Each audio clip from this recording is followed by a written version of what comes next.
By now, you've all heard of Italian Wine Unplugged 2.0, the latest book published by Mama Jumbo Shrimp. It's more than just another wine book. The fully updated second edition was inspired by students of the Vinitaly International Academy and painstakingly reviewed and revised by an expert panel of certified Italian wine ambassadors from across the globe. The book also includes an edition by Professore Attilio Scienza, Italy's leading vine geneticist. The benchmark producers feature is a particularly important aspect of this revised edition. The selection makes it easier for our readers to get their hands on a bottle of wine that truly represents a particular grape or region. To pick up a copy, just head to Amazon.com or visit us at MamaJumboShrimp.com.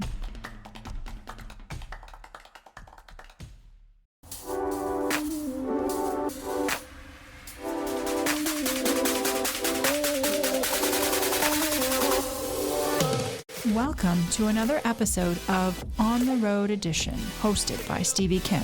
Each week, she travels to incredible wine destinations, interviewing some of the Italian wine scene's most interesting personalities, talking about wines, the foods, as well as the incredible travel destinations.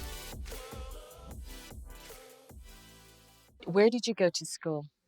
I went to a local public school, very progressive elementary school called West Patton Elementary School. It was so progressive because it was all on one level, windows everywhere, corridors that connected all the different areas, no doors except on the bathrooms. No We doors. had no classrooms. It was open classrooms, no desks. You worked at round tables. It was all about collaboration, creating a plaza for people to share, about coincidence, about serendipity. There were first graders mixed with second graders, third graders mixed with second. There was this idea that together we were going to learn. And in the center of the school, there were two things. The very center of the school, there was the art lab. And next to the art lab, there was the library. So there was this very strong imprinting in me that we learn through certain kinds of spaces, and how we interact with people is what elevates us as human beings. Art and the library, and how that comes together in the world through storytelling, through visual storytelling, through words themselves, through how we, now that I'm in the world of hospitality, think about creating experiences, whether you're sitting at a table for 3 hours, or whether you're just going to come on a tour with me of Modena, or I'm going to take you through an acciaieria, or you're going to read a book that we've written about our dishes, about our ideas, about how we move forward. Also an ethical practice with Food for Soul. Something magical can happen. If you don't scrape your knee too badly, you can actually see the world from another point of view. And when you see the world from another point of view, that opens up a window to poetry, to the unexpected, to circumstances and serendipity. And you never know what could happen the next few hours of your day. Okay, so I think that's a good segue into your serendipity. I have to be honest with you. I've met Massimo on several occasions for work, and I feel like you're Hillary Clinton. You know, like I feel like you are very much the woman behind the man, and this is why I'm so excited to be having this conversation with you today. You know, and it's not about being behind someone. I think it is about the power of two. And the idea that you can bounce ideas off of another person because you trust them and they have your back and they're going to tell you the hard truth, but they're also going to take you out of any moment of delusion or getting too comfortable with yourself, or you've forgotten why you're here on this planet and what you need to do, and you wake the other person up, and maybe they don't want to be woken up because it's 6 a.m, but you do that. And that's what Massimo and I do for each other. And, he is mercurial and fast and leads the way. And when Massimo has an idea, there's no turning back. It's not as if I can convince him not to do something, but sometimes I'm able to accompany it and help that idea, that vision happen quicker, happen the way he wants it to happen. And maybe add a little bit of my own touch, a little sparkle, a little dust, so that it sparkles in a different way. And that's our project. Yeah, so, Lara, like I just went through your Instagram grid because, Oh, no. yeah. So Because I kind of feel like, on your Insta profile, usually people who work, like both of us, we put the things that kind of we want to show, right? And so, first of all, you have Osteria Francescana Yes. as the link, and then you have Food for Soul, Yes. you have Casa Maria Luigia, Yes. you have Franceschetta, Yes. and then you have Tortellante. Yes. So, first of all, tell us a little bit about each of these projects. The reason that I can be involved in so many projects is because we have so many amazing people who work for us, and the team has grown over the years, and our central office is a dynamic place where there are people doing a little bit of everything, and that makes things possible. Osteria Francescana is the home base. It's the lab. It's the cultural lab. It's where many of our ideas over the last 27 years, which are celebrating now, have formed, and where we basically we have a bodega, rinascimentale, where young people are learning, they're working, they're creating, they're making art. They're also making future. They're thinking about how to do things better, whether it's in our organization or in the organization of the kitchen, the people we hire, how to bring up the next generation of sommeliers and front of house and chefs and thinkers who can collaborate with the dynamic and difficult and complicated and continually changing world of hospitality, which we see today. So Francescana is our base. It's our home. It's where everything begins, and nothing would be possible without Francescana. From Francescana, then we branched out and we opened a little Franceschetta. Franceschetta was always meant to be the little sister, casual. It's in a recovered tire shop, a gomista. It's in Modena. It's about 10-minute walk from Francescana. Franceschetta is an opportunity to let them shine and work together and create their own team. We let them to be very much independent. And Modena loves Franceschetta because it's easy, informal, and yet they're always trying to bring along the guests to try something new, to look at a tortellino in a different way. We have a ravioli with robiola, and there's some chamomile and, things you wouldn't classically put together in Modena. And yet there's a trust in Franceschetta and a willingness to have fun. The price is specifically kept at a certain level so that people can feel that they're going there to have fun. It doesn't have to be the important dinner of, their lifetime. And that way they're a little bit more open to experimenting, also experimenting with the wines. We work with a lot of biodynamic AAA wines. And it's a very casual staff. Our chefs come out, our wait staff are in the kitchen. We're moving people around, and it's an experiment. So, Casa Luigia is probably our newest project, 2019.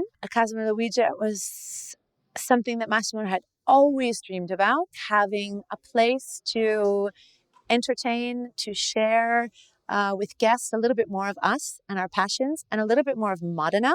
Not only Modena city center, but the Emilian countryside. It's in San Damaso. It's about a 15-minute drive from downtown Modena. It is a place where we can invite our guests to explore our passion for contemporary art, as we've put into every single room a lot of the artists that we adore and love and who have inspired us in our thinking. It is a guest house. It has 12 rooms. Oh, so it's small. It's small. It's very intimate. And then our two social projects. Yes. So the first one being Food for Soul. Which is what you're presenting. Which I'm presenting today. And it was kind of a beautiful invitation from Rosso Montalcino to add to their program, to this first red Montalcino, the possibility also to talk about not just what we do at the table, eating and drinking, but how much of the experience of being at a table can also change someone's life, so especially when they're in a moment of fragility or experiencing homelessness or experiencing food insecurity, and that being invited around a beautiful table, a table where you're going to be served as if you're in a restaurant, where you're going to be taken care of during the meal, where no one is going to ask you to get up and leave, but welcome you, can also be the beginning of rebuilding your dignity. This project started as an experiment with Expo. Many of our friends were coming. Our chef friends were coming to Expo. We renovated a theater. So we did this during Expo in Teatro Greco. We're not in the Expo Fair. We're in an external structure. And we've been working since then to continue opening refectorios, sharing this idea that around the table we are equals, and that we can rebuild dignity through a beautiful meal shared together. So it's based on volunteers.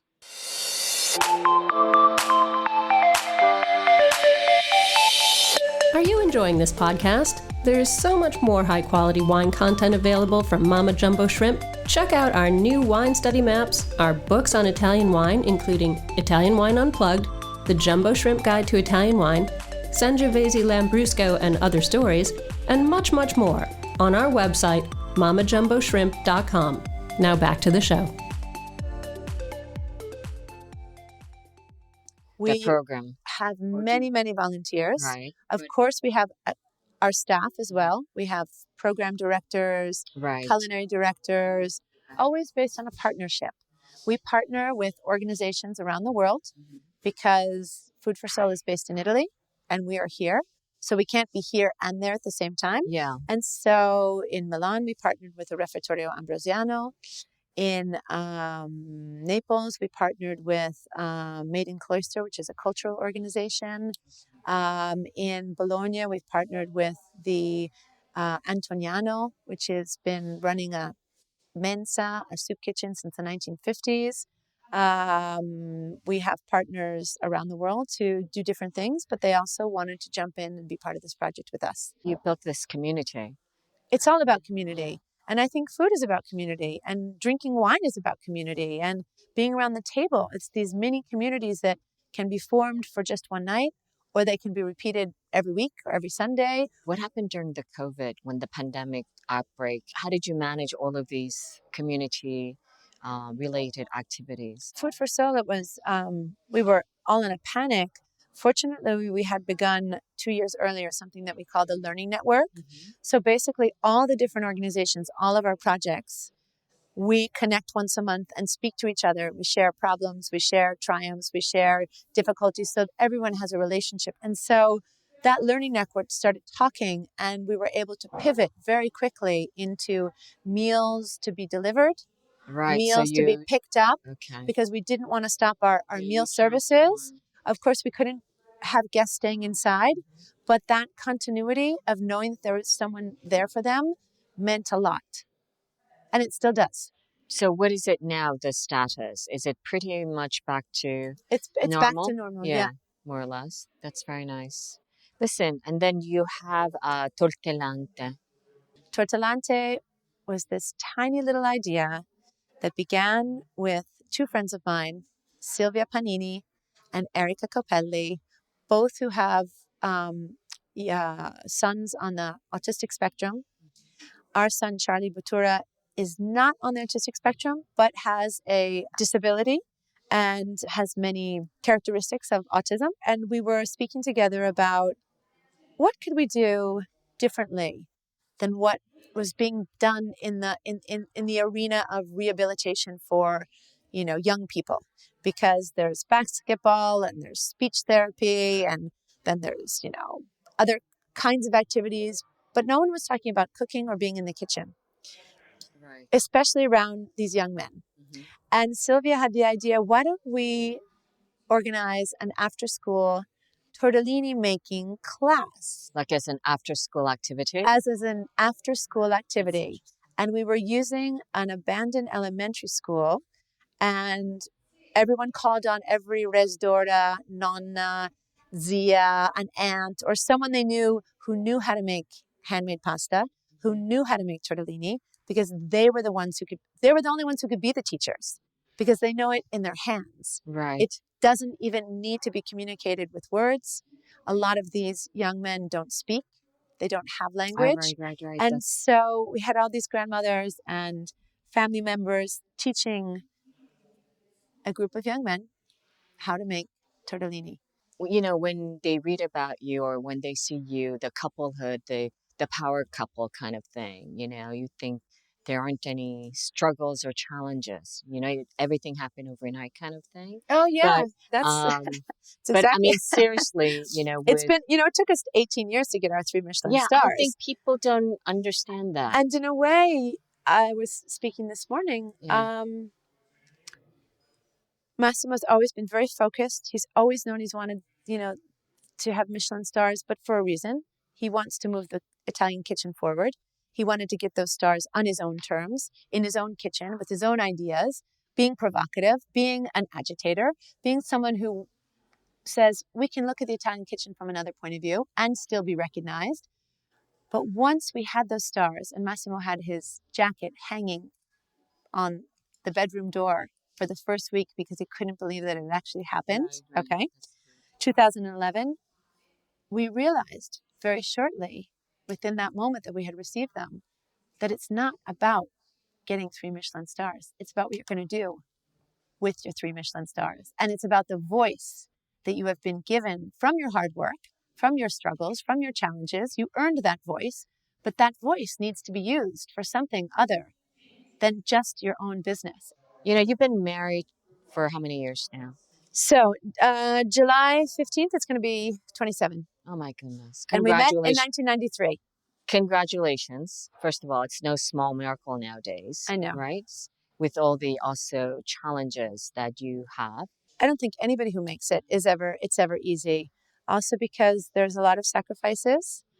We had this moment, those 3 months of the first kind of lockdown quarantine. We created a program called Kitchen Quarantine in our house because finally Massimo was at home cooking. Right. And my children and I could see and participate and be part of it. That's and funny. we were a family for the first time. It's like a reality show. We've always been living a restaurant life where every night I'm out one part, Massimo's out in another part, and our kids are kind of, they're adults now. But it was a moment for us to have a family life that we had never had. And that made me realize what a sacrifice it has been also for our children to have parents who are crazy and dynamic and doing a million things and hopefully inspiring in some way, but not the traditional mother and father home around the dinner table.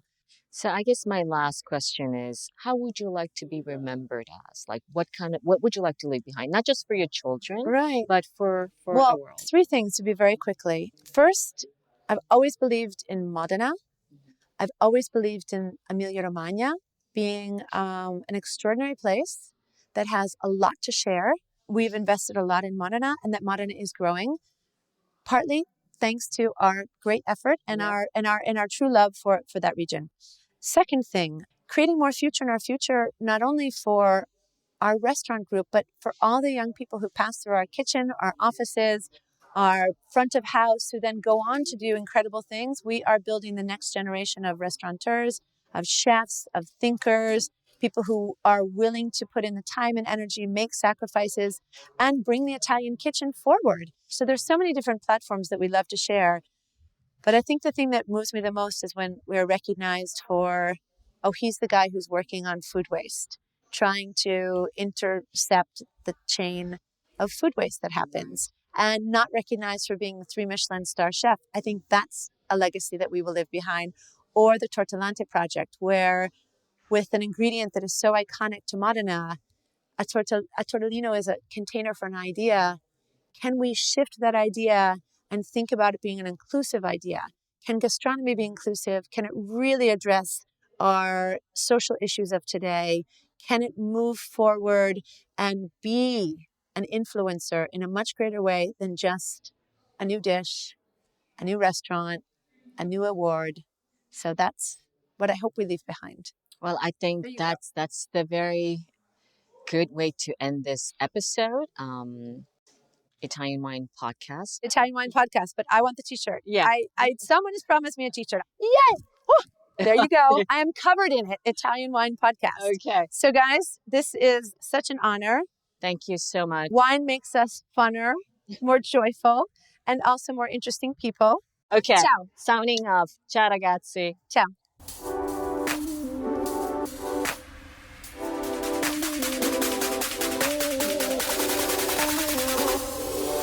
Thank you for joining us on another installment of On the Road Edition, hosted by Stevie Kim. Join her again next week for more interesting content in the Italian wine scene. You can also find us at ItalianWinePodcast.com or wherever you get your pods. You can also check out our YouTube channel, Mama Jumbo Shrimp, to watch these interviews and the footage captured of each location. Chin chin!